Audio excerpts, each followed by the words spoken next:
Bismillahirrahmanirrahim. Assalamualaikum warahmatullahi wabarakatuh. Dalam surat Yasin dijelaskan yang artinya barang siapa yang kami panjangkan umurnya, kami kembalikan dia ke kejadiannya. Jadi orang itu yang pertama waktu lahir itu kan lemah, lama-lama kuat, terus lemah, terus berubah. Nah, ini fase namanya. Nah, kita ini termasuk fase yang mana? Jadi di hadis juga diterangkan orang yang paling baik adalah orang yang panjang umurnya, baik amalnya. Jadi kalau sudah beranjak ke masa tua, yakni 40 tahun ke atas, ini kan berarti sudah mulai tua ya. Kata kunci yang kita pakai, gak ada lagi yang tidak baik dalam kehidupan kita. Ini tolong diingat ya, jangan sampai kebalikan dari hadis ini. Dalam hadis ini kan diterangkan yang baik, orang yang paling baik, yang panjang umurnya, baik amalnya. Nah, ketika sudah menginjak usia tua, dan ini nasihat kepada saya juga ya, ini ada teguran dari Rasulullah Shallallahu Alaihi Wasallam dalam sebuah hadis yang artinya cinta berumur panjang dan cinta dunia. Jadi jangan lagi meletakkan sesuatu yang gak penting ya dalam kehidupan ini, yang bisa mengganggu nanti persiapan untuk bertemu Allah, yaitu cinta harta dan tinggi angan-angan. Dalam Islam itu sebenarnya diatur ya, hal-hal seperti ini diatur, bukan seperti orang-orang non muslim ya. Katanya kalau non muslim itu di usia tua itu harus produktif, harus bisa melakukan ini itu. Nah, seperti itu. Pokoknya melakukan segala macam yang sifatnya itu duniawi. Tapi kalau di Islam tidak seperti itu. Di usia tua itu persiapan untuk menghadap Allah Ta'ala. Hadis ini teguran buat orang-orang yang sudah tua untuk tidak lagi berpikir berpola seperti anak-anak muda. Jadi jangan letakkan sesuatu yang gak penting. Ada yang sudah tua yang berpola seperti anak-anak muda, itu ada.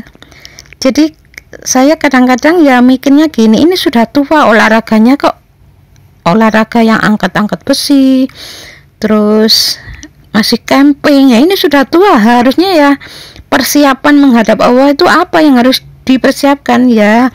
Sholat duha jangan sampai ketinggalan, baca Quran, waktunya sholat zuhur harus berjamaah ke masjid tepat waktu.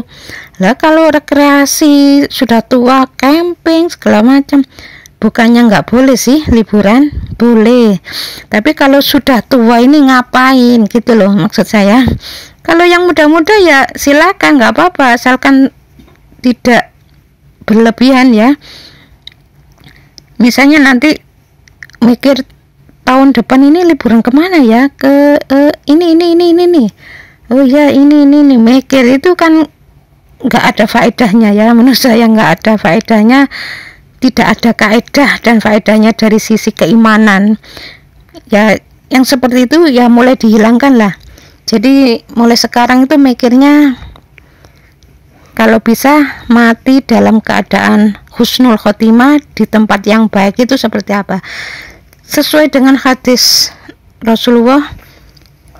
Orang itu matinya itu sesuai dengan kebiasaannya. Jadi kalau kebiasaannya itu setiap pagi sholat duha, jam sekian baca Quran, jam sekian pergi ke masjid ya, nanti matinya itu ya di tempat-tempat itu, entah di masjid, entah dalam keadaan baca Quran.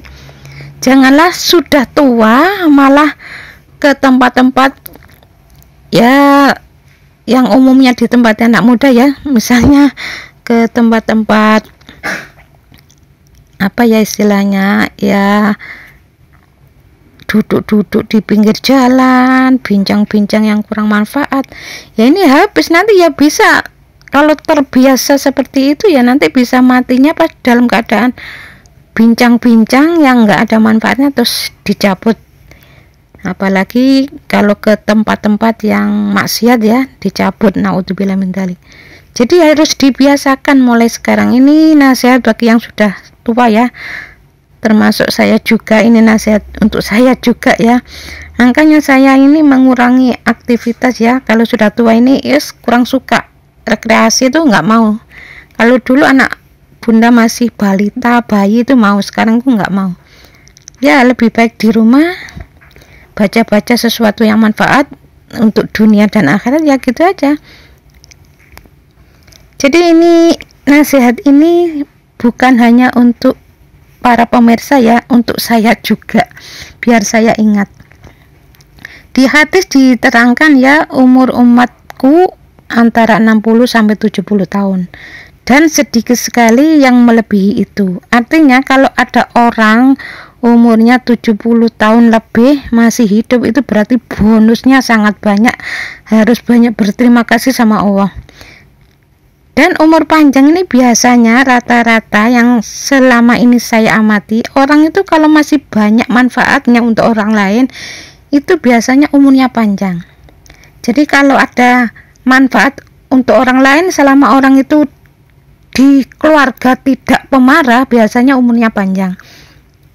Tapi kalau di luar ya, misalnya ya ngajar TPQ ya, kalau setiap Jumat khutbah ya, ngimami di masjid ini masjid itu. Tapi kalau di rumah hampir setiap hari marah ya, bisa saja matinya muda. Jadi yang selama ini saya amati, orang-orang yang panjang umurnya itu insya Allah yang banyak manfaatnya untuk orang lain, dan ditambah lagi memang bukan termasuk orang pemarah. Jadi marah itu cepat sekali matinya. Jadi orang-orang yang selama ini yang saya amati, orang yang umurnya pendek-pendek itu yang memang pemarah ya, akhirnya karena kemarahannya yang hampir tiap hari dilakukan, akhirnya dia kena penyakit jantung ya, meninggal, mati mendadak.